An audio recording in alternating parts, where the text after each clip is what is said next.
जय जोहार, जय सेवा। साथियों, गोवर्धन पूजा का पर्व पूरे भारत में धूमधाम से खुशियों के साथ मनाया जाता है। गोवर्धन पूजा का पर्व केवल पूजा पाठ या रीति रिवाज का प्रतीक नहीं, एक ऐसा पर्व है जो हमें प्रकृति के प्रति सम्मान, अन्न के प्रति कृतज्ञता और विनम्रता का पाठ सिखाता है। गोवर्धन पूजा का त्योहार हमें सिखाता है कि ईश्वर मंदिरों के साथ साथ हर उस कण में बसते हैं जो जीवन देता है। धरती में, पर्वत में, अन्न में और वर्षा की हर बूंद तक में ईश्वर का वास है। पौराणिक कथाओं के अनुसार गोकुल के लोग देवराज इंद्र की पूजा करते थे। सबको विश्वास था कि देवराज इंद्र ही वर्षा कराते हैं और उनकी ही कृपा से वर्षा होती है और फसलें होती हैं। श्री कृष्ण भगवान ने कहा कि नहीं, वर्षा का असली श्रेय इंद्र को नहीं, धरती को, पर्वत को, पेड़ों को, वनों को और पशुओं को जाता है।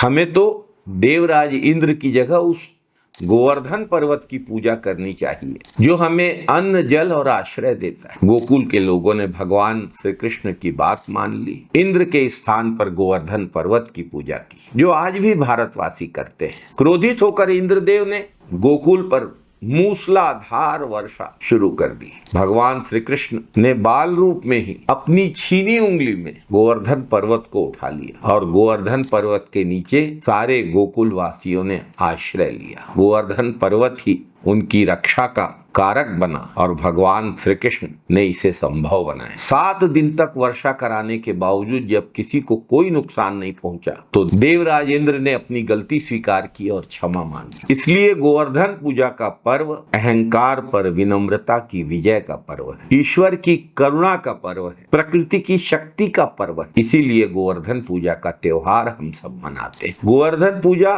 करके हम यह स्वीकार करते हैं कि प्रकृति ही परमात्मा का रूप, धरती, जल, अन्न, वायु और पशु, इनमें सब में ईश्वर का वास है। वास्तव में जब हम गोवर्धन पूजा करते हैं तो हम अपने जीवन के आधारों की पूजा करते हैं, प्रकृति का पूजन करते हैं, अन्न देवता की पूजा करते हैं और पशुओं में भी देवताओं का वास है यह मानते हैं, इसे स्वीकार करते हैं, इसी का त्योहार मनाते हैं। सच्ची पूजा वही है जिसमें कृतज्ञता हो और सच्चा धर्म वही है जिसमें विनम्रता हो। आज जब हमारी पृथ्वी पर्यावरण के संकट से जूझ रही है तब गोवर्धन पूजा का पर्व और ज्यादा प्रासंगिक हो गया है और ज्यादा महत्वपूर्ण हो गया है। गोवर्धन पूजा का पर्व हमें याद दिलाता है कि हमारा अस्तित्व इस धरती से, जल से, हमारे साथ साथ पशुओं के सह अस्तित्व से, सबके जीवन से जुड़ा हुआ है। गोवर्धन पूजा का पर्व हमें यह भी स्मरण दिलाता है कि ईश्वर का सबसे सुंदर स्वरूप यह प्रकृति है जो हमें जीवन देती है, हमें भोजन देती है, जो हमारे अस्तित्व की अनिवार्य शर्त है। गोवर्धन पूजा का पर्व हमें विनम्रता का संदेश देता है, हमें प्रकृति के प्रति आभारी रहने का संदेश देता है और पर्यावरण के प्रति संवेदनशील बनने का संदेश देता है। आइए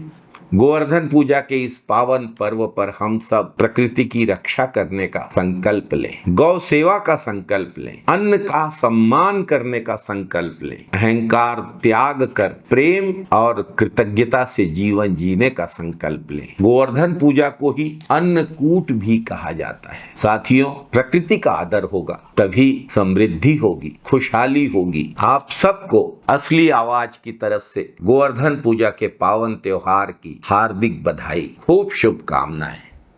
नमस्कार साथी।